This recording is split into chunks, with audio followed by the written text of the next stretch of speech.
So lots of good stuff going on, yes? Beautiful things going on. And then we got to get the guitar. We got to get the guitar. It's not, the pickup isn't working. Always technical difficulties. I thought I would start with a really serious story just to get things started today, talking about heroes today. Heroes in chaplains, heroes in ministry, heroes in the congregation. A man was driving in the country one day, and he drove by a farm. And he looked out his window and he saw a pig that had a wooden leg. He had to know the story behind this pig with a wooden leg, so he parked his car, got out and walked into the farm and asked the farmer, how in the world did that pig get a wooden leg?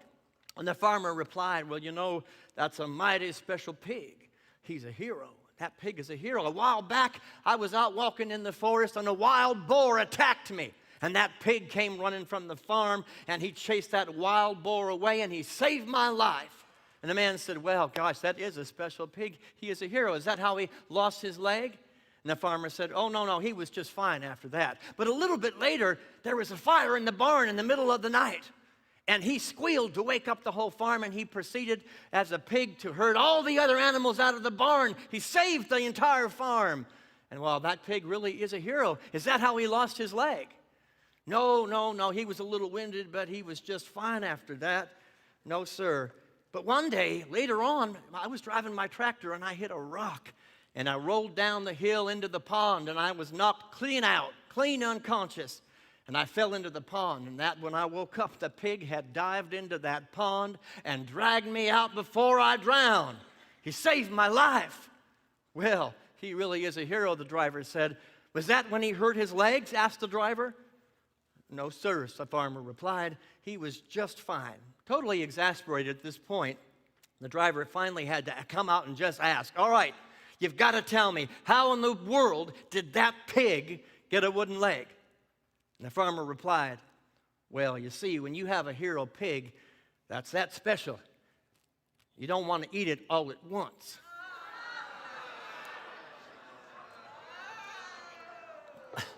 I warned a few people there was a groaner today. Even my ringers are groaning. I asked them to laugh at the stupid joke. Today is the third talk in a three-part series about the hero's journey. The hero in all of us, journeying back to the garden, as the song said, to plant seeds of peace and harmony, of strength, of determination, and heroism. To plant seeds of oneness and connection with the divine essence of God. That's what we do here.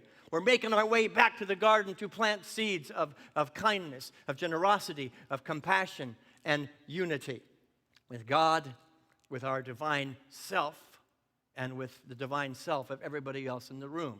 Turn to your left and right and say to somebody, I behold your divine self. Now, there are those on the journey that would think that the road to enlightenment, the road to oneness, the road to unity is a one and done. And there are people in the New Thought movement that think, I just took that week-long workshop and now I should be enlightened. There are people on the planet that are holding a consciousness, I did one heroic deed. I felt so good about myself, now I should be experiencing enlightenment and nirvana. I think that I did a wonderful meditation. I went to service 3 weeks in a row, miracle of miracles. And suddenly, now nirvana and the kingdom and the garden are all supposed to be laid out right before me. I have to tell you today, I hate to tell you, the spiritual path has never been and never will be a one and done. No matter how hard you try, no matter how good the workshop was or the book was or the moment or the chaplain training was, it's not a one and done. And so many of us have gotten spiritually lazy and we think it's just one and done. Now I should have all the benefits of the kingdom should be in my lap right here, right now. Anybody recognize that? Not in yourself, but the person next to you perhaps. It's never been a one and done. The spiritual path, the hero's path, is a process. A process. You don't eat the pig of enlightenment all at once. I know, it's a lame tie-in, but it works. Today we're talking about an often overlooked step on the hero's journey, and that is consistency. One thing I learned raising foster kids, I could be a good parent or a bad parent, but the kids turned out fine if I was consistent in my approach. If I did what I needed to do, that I could create a safe environment for them. They could count on my behavior and how I was going to show up. The same is true on the spiritual path. The universe, God as the universe, is waiting for us to be consistent, one step at a time, one prayer at a time, one affirmation at a time, one silence at a time, one moment, and one heroic action at a time. It's basically, Joseph Campbell didn't talk much about that step because all it is the repetition of all the steps in the hero's journey over and over and over and over again. We don't get to nirvana, you don't get to enlightenment, you don't get to the Garden of Eden, you don't get to heaven by slaying one dragon, climbing one mountain, or doing one act of heroism. Life is a series of stepping stones. Say that with me. Life is a series of stepping stones. Take a moment to think about your life that led you to the moment that you're in right now. It didn't just happen, poof. Where you are and the thoughts that you're holding now didn't just suddenly appear in your life. It was step after step. And if you go back and trace your steps, you can see there were lessons along the way that were necessary to prepare you for the container that you hold in consciousness today. That there were necessary troubles, mistakes, trips, necessary relationships, and people that brought you to the moment that you are now breathing in right here. They live in you, those people live in you, those books live in you, those workshops live in you, those church services live in you, but it's all a collective, a wonderful community that is the foundation of who you are today. Let's be grateful. Take a moment to think about those people and be grateful, even the ones that we could not see the blessing at the time. Those are the hard ones. We know, you know who they are. You don't have to keep telling the story, but can you be grateful that that person came into your life, that experience came into your life, and was a stepping stone that you found a greater capacity to be the Christ, to be the Buddha, to be the light of the world? Yes, you can. It's a series of one adventure after another. It's a moment to moment to moment process of self-discovery. I stand here today with a whole lot of stepping stones in my past, a whole lot of people in my past, a whole lot of challenges and lessons and good and not so good experiences that define who I am today. I will not forget them, and I will not curse any of them, but I will say thank you. Thank you. The Master Teacher Jesus in the Gospel of John, chapter 14, said this. We have a slide we can put up. Can you read that all right? Let's say it together. In my Father's house are many rooms. That's used for 1,000 different reasons. I like to sometimes use the interpretation that says, in my Father's house are many mansions. It's a symbol of prosperity. All of these different stepping stones are mansions, mansions of possibility, mansions of energy. And I like to replace the word rooms, forgive me, Jesus, for I have sinned, with the word dimensions, because I think that's more the intent of the man. In this kingdom of heaven, in this process of discovery, there are many dimensions. And so let me put it into my own language that might be a little bit more down to earth. On my Father's earth are many mountains. On the hero's journey, there are many mountains. In the kingdom of heaven, there are many levels of becoming. Within my own soul, there are many dimensions of self. I shudder sometimes when I go back and look at the dimensions when I was 10, 15, 20, 30, even 50, 55, and the birthday's coming up. I hope you'll all be here on my birthday when I turn 60 and enter a new dimension and boldly go where no Richard Burdick has ever gone before. Our job on this earth school is to go from one room to another, one experience to another, one heroic adventure to the next, and again, to discover new ideas, to discover new possibilities, to discover new truths that I could not handle. I love that scene from A Few Good Men. You want the truth, you can't handle the truth. My 20-year-old could not handle the truth that I know today. He wasn't ready for it. The 50-year-old couldn't handle the truth that the 60-year-old is about to engage in. I don't curse any of that. I don't curse the 20-year-old iteration or chapter at 40 or 45. I bless it as necessary components, necessary mountains, necessary experiences that brought me to this critical moment in life and in time. Discovering new ideas and truths. Each moment a stepping stone to a greater awareness of the vast miracle that is life. Say that with me, the vast miracle of life. Together, the vast miracle of life. Say that again and open up your arms as you open your mind and your heart as an invitation to the vast miracle of life. How many of us are living life wide open? I'm ready for the new chapter. Or how many of us are closing down? I got hurt on the last one. The last one was really hard. That last mountain about killed me. So I'm going to just close down, quit growing, quit stretching myself because my hero's journey needs to stop here because of the pain. That means I'm giving the power to the pain and not to the God doing business as you. How many people have closed? I've been there. I closed down somewhere between, I think it was 45 and 47. I closed down for a moment and said, I'm done growing. I can't do this anymore. It's too difficult. It's too painful. Yet there was the great nudge from behind. The great divine essence was pushing me forward on my hero's journey to be more, to know more, to share more, to express more. Each heroic journey will offer us a new set of tools that we will need for the next mountain. You see, those painful moments, I got tools I needed to be where I am today. So I don't curse that one. And then that mountain, I'm going to get the tools I need for the next mountain, for the next one, and the next one. This is a process of evolution. It's the spiritual path. Next journey, please. Next journey, please. The most important word on that slide right there is the word please. Say that with me. It is an open invitation that I'm living life wide open. It is a welcome mat put out for the next heroic adventure. And that's where most journeys stop, because it's also a welcome mat for whatever it's going to take to live in my fullness. That means more mistakes, more dragons, more having to humble myself and get face to face with my human self that seems to be out of congruity with spiritual truth that I teach or that I would like to embody. Most heroes stop, close down, and say, I'm not willing to put the work in. But every moment, every breath you take, every morning you get up, you are at a place I call at go. At go. A-T-G-O. Another terrific growth opportunity. Or, depending on your consciousness, another terrifying growth opportunity.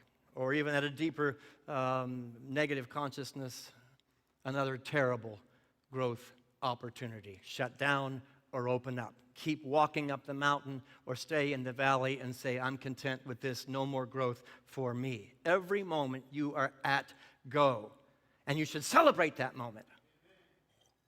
Your knees are probably shaking. Your hands are shaking. Here I am at go. I have to learn this lesson. I don't want to learn this lesson. I want to run.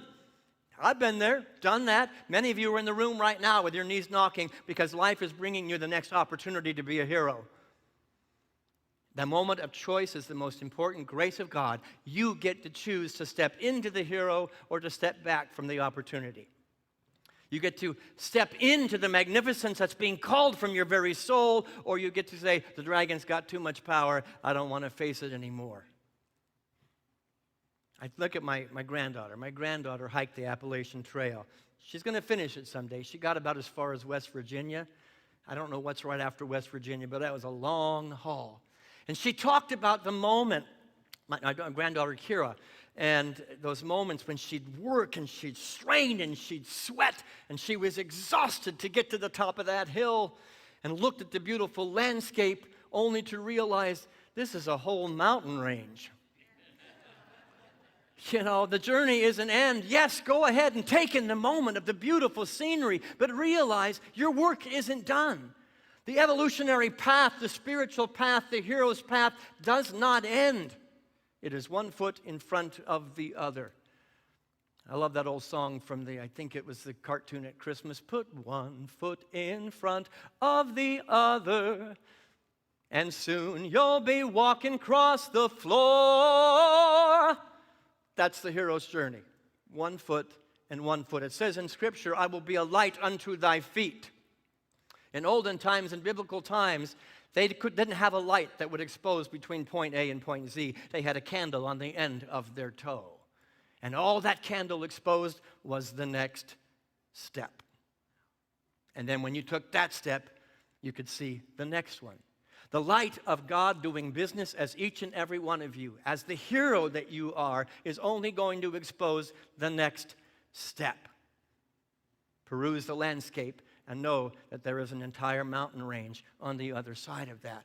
But that you have within you, from the mountain ranges you have ascended up to that moment, everything you need in order to accomplish your dreams. I invite you to say that with me as you put your hand on your heart. I have everything I need to accomplish the dream before me. And no dragon has any power over me. I look at my life, my evolutionary path, and I have been, by the way, I told our board chair that I would sign a contract for the next 3 years here at Unity North.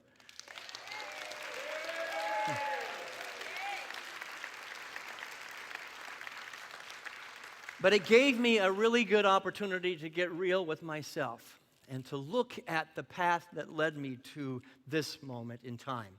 And there was no short of about 7 or 8 different spiritual communities that are a part of where I stand today. So many people come into our new members class and they say, oh, I'm a recovering Catholic, or I'm a recovering Baptist. And I say, consider a different notion. I could have said at one point I was a recovering Methodist.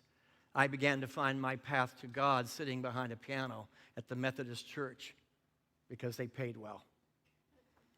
But I began to hear things and to feel things and to know things as I sat there listening to the sermons, sitting in Sunday school, that I carry with me today, that are important to the man and to the minister I am today. I'm not recovering from my Methodism. I am building on that. Yes, I think a little differently. I interpret the scriptures a little bit differently than I did then, but I will never curse that mountain. I will take the good, because it brought me to the religious science church. Now, that was a pretty big leap. But the reality is, I began to discover things about myself that were important for me, that I would not have found anywhere else. Things in the Methodist church, in the religious science church, that allowed me to grow musically, that allowed me to grow spiritually, that gave me the guts and the courage as a hero to go to one of the largest New Thought churches up in Portland, Oregon, and say, I think I can be your music director, and direct a choir of 120 singers. I have zero training on how to direct a choir. Zero. I could have defined myself by the zero training or by the call of the hero that said, okay, step into it, step into it. I won't go into the story that brought me back to Sacramento, where a minister said, I believe the work you're doing behind the piano and in front of a choir is ministry. So guess what? We're going to sponsor you becoming a minister, an interfaith minister. Step, step, step. Eventually, there was a call to move to Georgia. I don't know where God got that call. Californian moving to Georgia, where they only eat their pigs one leg at a time. Because there was a plan laid out that I could not see, but I could see that the next step was go to Georgia. And I met Joel and Marianne Blackford. They're sitting right there. And I sat in their church, and they saw things I couldn't see. They were a light unto my soul. They were a light unto my heart. That community, that very small community, I believe there was only 22 people in attendance the first Sunday I went. When we finished our work together, we had 80 people in the room. But they saw a light I couldn't see. When you look at every relationship you have right now, be grateful for the people who saw your hero in you, who saw the ability, that may have made you uncomfortable, saying you're going to move to Georgia and you're going to meet some people that prepare the sanctuary and the altar of your heart to live into the magnificence of your uncomfortableness. Live in the magnificence of your uncomfortableness. If you had asked me 15 years ago if I would be standing here today speaking to all of you, I would have said you were nuts. It's not mine to do. It's not mine to do. So when I signed a 3-year contract, I made sure that I was grateful for the Methodist Church, the choir directors, the Sunday school teachers, for the religious science church, for the challenge of a wife kicking me from behind, of God kicking me from behind. It said, be bold, which is our talk next week. Be bold. To people who called out that which you could not see for yourself. That's the hero's journey. And the time has come for us to stop playing small. In fact, repeat after me as you put your hand on your heart. I will no longer play small. Joseph Campbell wrote this. Let's put that slide up together. The hero is the champion of things becoming, not of things become. Soak that in. What does that mean? What does that mean? It means that enlightenment is a process, not a destination. Growth is a process. Heaven, the garden, is a process of planting seeds right where you are. When will I get back to the garden? So many people are, I'll be happy when. I will be fulfilled when I get to the garden, when I get there. No, you will be fulfilled and happy and joyous and prosperous and healthy because you're planting those seeds right here, right now. That's what our chaplains do. And I'm inviting each of you to be inducted into the chaplain corps of consciousness. You're not going to be any happier in the garden than you are right now if you can't find happiness where you are right now. You're not going to be any happier in the kingdom of heaven, wherever that may be for you, if you weren't happy sitting at the Methodist Church. You're not going to be happy standing on the top of the hill that you just surmounted, the apex of that mountain, and you let the tiredness of the mountain range in front of you define you. The time has come to be the hero. As Miley Cyrus said in the song, it's about the climb.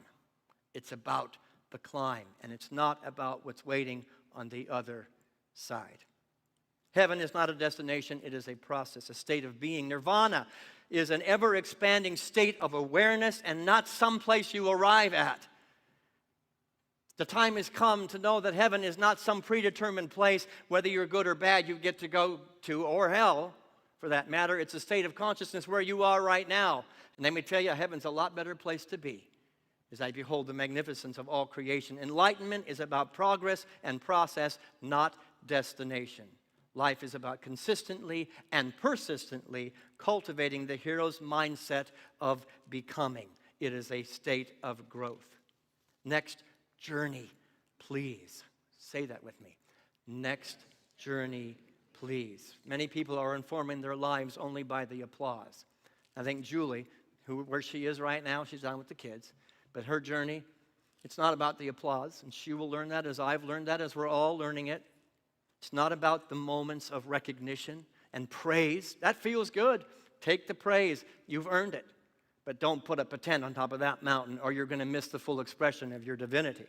The next adventure that God has for us is waiting, standing at the door and knocking, waiting for us to open the door. I'm challenging you today as a hero to open the door, to turn the handle and open the floodgates of possibilities and expressions of yourself you cannot even imagine today. Somebody did it for me, and I'm going to do it for you. I'm going to hold the high watch for you and to see that there's more of you that wants to emerge. There are Buddhas sitting in this room. There are prophets in this room. There are Christs in this room. There are heroes in this room who have yet to fully realize what's waiting for you at the next mountain and the next mountain. But if you're defining yourself only by the praise and the accomplishment and the applause, guess what? You're going to be left empty. That's an external reality. We don't define ourselves by any external reality. It's good to get the praise, but if our intrinsic motivation is externally driven and not an inward celebration of how God is doing business as you're going to be left wanting. Inevitably, the applause dies down. And the trophies, they get tarnished, they get dirty, and they get dusty. Humility and heroism go hand in hand. Those of you who have been involved in 12-step programs know this absolutely true. But you talk to anybody who's been through a 12-step program, the people that get into the 12-step program for somebody else don't make it to the end.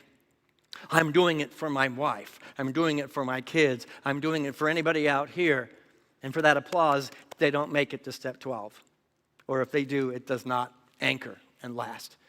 But the ones who are in a 12-step program, one step at a time, that are doing it for a relationship with their divinity and their own value and their own worth, those are the ones that are successful. Yes, I see heads shaking all around the room. I've sat in those meetings. I know it firsthand. I don't need your approval to validate that, but I accept it. At the end of the day, you'll be left wanting if you're doing it for somebody else. Another little story. At the end of his workday, a dad comes home. Long workday, and his young daughter meets him at the door with a school project about heroes. She wants to show him.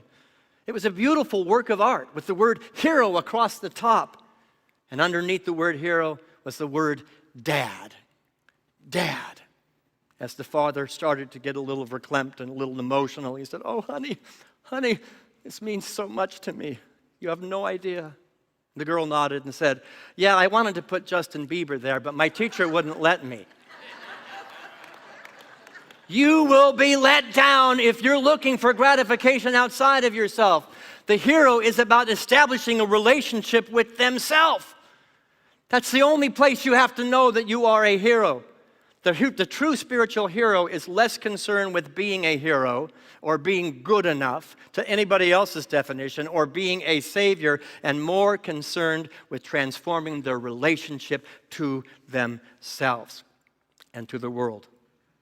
The next mountain that you are crossing, maybe crossing right now, arduously sweating and anxious up that hill, it's going to bring new personal challenges that the tools you got on the last mountain will absolutely be necessary to overcome. Make sure you praise the last mountain as you're doing the work. And the next mountain is going to contain truth that you would not be able to handle with the consciousness that you had at the beginning.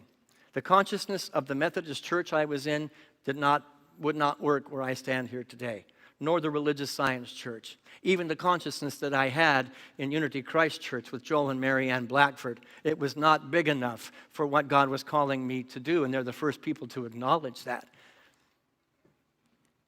Breathe that in. That's just a metaphor for your life. It's just a parallel to your life. Breathe it in. The consciousness that you had 10 minutes ago is not going to get you over the next mountain. Be grateful for the mountain that you're on. Jesus said in the Gospel of Luke, chapter 4, let's put this next quote up there together. "Truly I tell you, no prophet is accepted in his hometown." Now, why in the world does that have to do with what I'm talking about today? This teaching is easily used to dismiss resistance in the outer world, which is just another manifestation of needing your praise, needing your approval. That's fine. But consider that phrase is a teaching that indicates an inner reality that Einstein spoke about when he said this.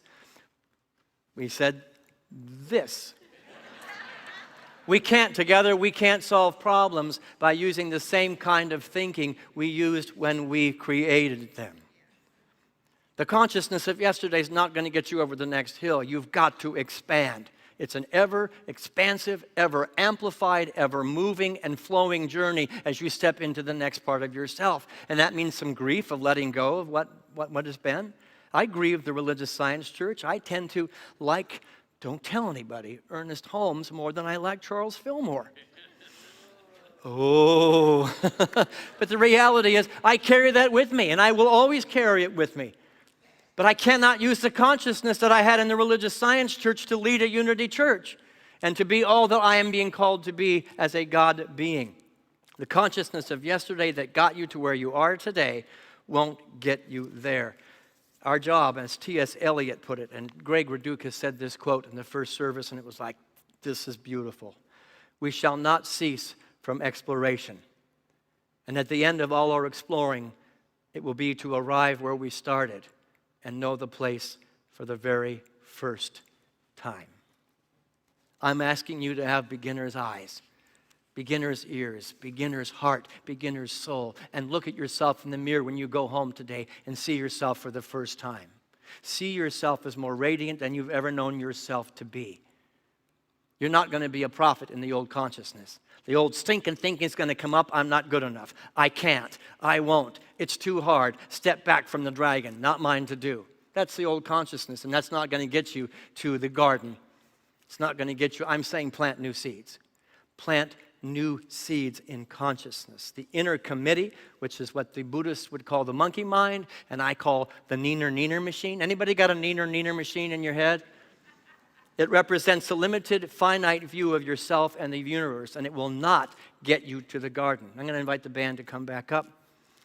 Our job as heroes and as God beings on an evolutionary journey is to remain thirsty for God, to remain thirsty for the divine appointment of finding yourself again and again and again. The heroic event about gathering the tools needed for the next iteration of your divine self, knowing that you will be equipped with what is needed to do the next right thing. Anybody ever see those? Yeah, that's great. Perfect timing. God has answered my prayers and brought Ryan Almario to the piano. When you're somebody on the news has done something we would consider heroic, and the interviewer always asks them, what do you think about people calling you a hero? Same response every single time. I'm no hero. Not at all. I was just the right person at the right time to do the right thing. The same thing anybody would have done. In my Father's house are many rooms and dimensions. There are those that maybe have that sense of heroism, that sense of the right thing a little more. I want to introduce you as we wind the talk up today to one of them, one of my heroes, and it's my stepson. Let's put the picture up of Casey. Casey Thornley. Casey Thornley is really rough around the edges. Really rough around the edges. He did not have the greatest growing up or 20-year-old. He got into a lot of fights. He got into a lot of trouble. But he also, since day one, since being a little kid, Casey was the first one to run into the fire. He was the first one to go reach somebody who needed help in the burning building. And sometimes it was a pet or a dog. Sometimes it was a woman being abused. He was the first person to say, not on my watch. Sometimes it was right in the middle of a fight with guys 3 times his size, and he made peace. Recently, Casey was the first person to put his hand up and said, I don't know why, but God's leading me to Ukraine. And you've been maybe I'm watching him on Facebook. And I said, gosh, God called me to Georgia. I'll take that one. Going to Ukraine, that might be a little bit harder. He got on a plane, he rented a car, and he started bringing children across the border to safety. He went across where bombs were going off, and he got families, and he brought them across the border to peace. The 2 hands there, those were 2 Ukrainian children who loved my stepson as their savior and made that for him. Casey could get really consumed with the applause. There's a lot of it around him, a lot of props, a lot of gratitude, a lot of claiming of a hero. And he took the moment, as we all should do. He took the embrace from the 2 small children. He took the hands, the paper hands from the 2 small children, said goodbye, got in the car, and went back across the border. He's done this over and over and over again. But for me, my stepson Casey, the most important part of this story is not the heroic acts. It's who I have watched my stepson become in the process of being a kid who quickly got into a fight. He has become more of himself.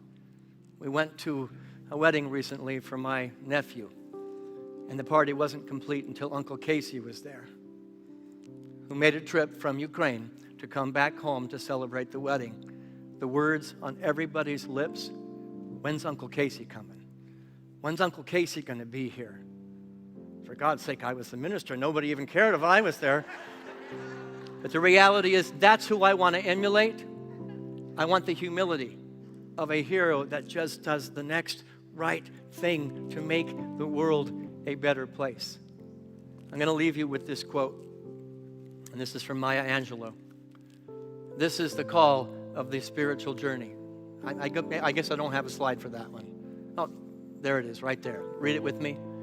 I think a real hero is any person really intent on making this a better place for all people. I'm asking you to channel your inner Christ, to channel your inner Casey, and to do whatever is the next right thing to do to make this world a better place over and over and over and over again. And if enough of us do that, if enough of us do that together, with hearts connected, lives connected, songs connected, hands connected, we will get back to the garden. And it won't be some distant place away from earth. It will be on earth. And that's the challenge of the hero's journey, to dive into our souls fully and completely. I invite you to take these words as we go into a time of meditation.